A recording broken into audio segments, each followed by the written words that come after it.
Hey guys, how's it going? So if you've been watching any of my videos over the last week, you know that the federal government is literally moving a million miles an hour to come after your natural rights, and more specifically, as we talk about on this channel, your right to keep and bear arms. Well, today there's more, and this is coming from the White House, and they've just turned it up to 11. Literally, things are crazy. So they're actually talking right now about having an intensified national ghost gun enforcement initiative, developing a strike force, and actually trying to turn the North against the South. Again, I'm going to leave a couple links down there in the description. One to the White House's official press release, another to a video. And in that video, I heard the former vice president, it started off incoherent. I believe he started off by saying, "Shubin on the national pressure." Watch the video and let me know in the comments what you guys think he said. But look, I just talked about yesterday how they've announced a date.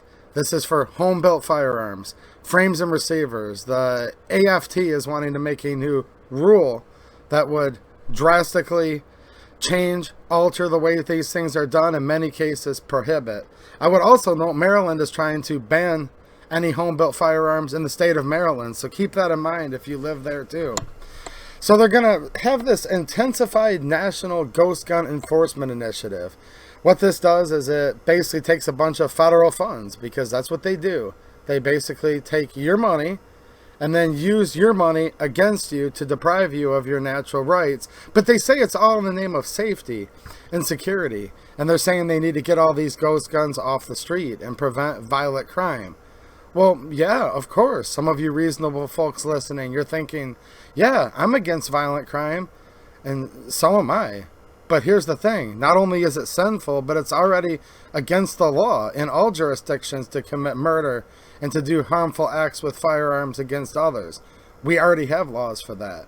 So, as it normally goes, they're going to try to make a bunch of new laws, executive enforcements, move a bunch of money around to try to deprive people of their natural rights that will only affect the law-abiding, because good people generally don't need laws and bad people generally don't follow laws. And these criminals they talk about, well, they're criminals, which means by definition they don't follow laws. Again, let me know in the comments, do you guys think the gangbangers and the inner city violence that they're talking about, do you think they're going to care about a ghost gun law or an initiative?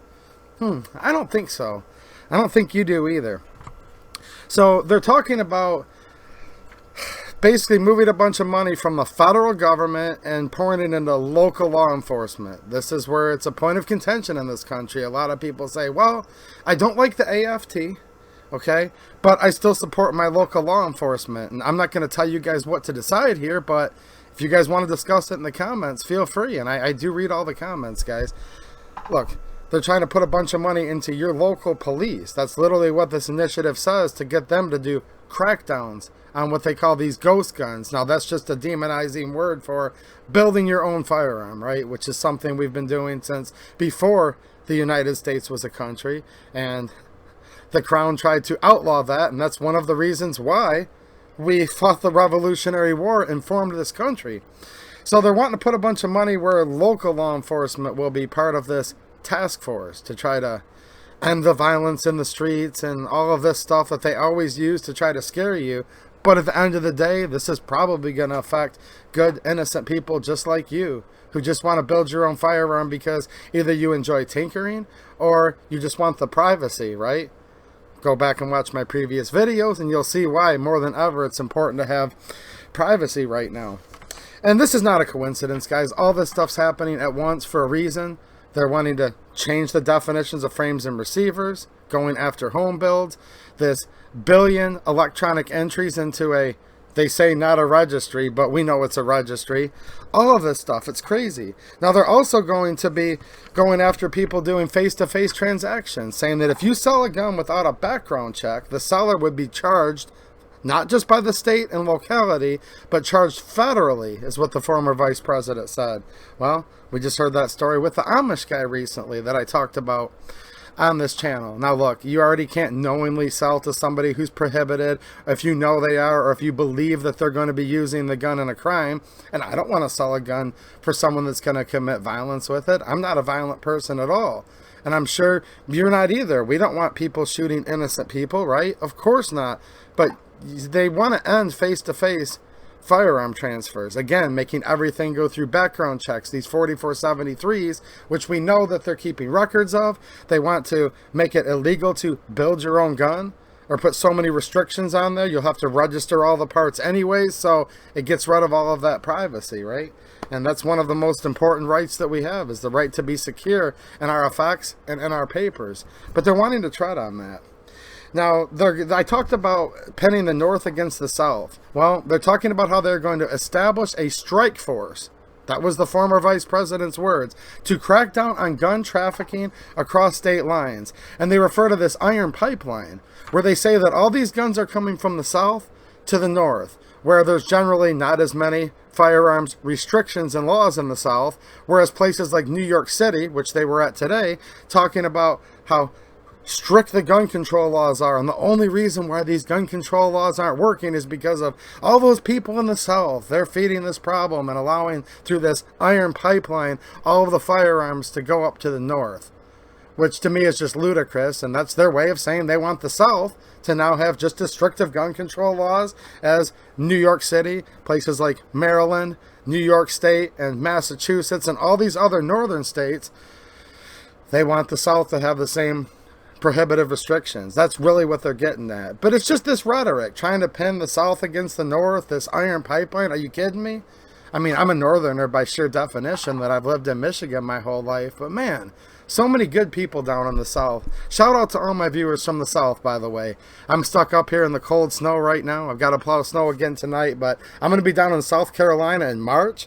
Hopefully I get to see some of you guys. And then this October, I'll be down in Georgia. And I always enjoy my time when I'm down in the South. I'm going to a couple firearms-related events down there. So yeah, we have a new initiative for enforcement of ghost guns, which is going to pump a bunch of money into the local police. They're going to start charging people with federal crimes if they use a ghost gun, or if they sell a ghost gun. That's their words, not mine. They're also wanting to shut down this iron pipeline that supposedly exists from the South up into the North. Maryland is trying to make it illegal to make your own firearms. So it's literally going crazy, but I just wanted to let you guys know that, yep, they've just cranked it up to 11, and they're going to keep going faster and faster and faster. And I hope there ends up being a referendum from the American people saying, nope, we're done. That's it. No more. We have rights that are endowed by our Creator, and they were not given or granted by government at all. And just remember this. Read the Declaration of Independence. It's a beautiful document. The only reason that the government would be allowed to exist at all is at the consent of the governed, and to protect our natural rights. That among these are life, liberty, and the pursuit of happiness, furthered in the Bill of Rights, with the right to keep and bear arms, shall not be infringed. Why? Well, a well-regulated militia being necessary to the security of a free state.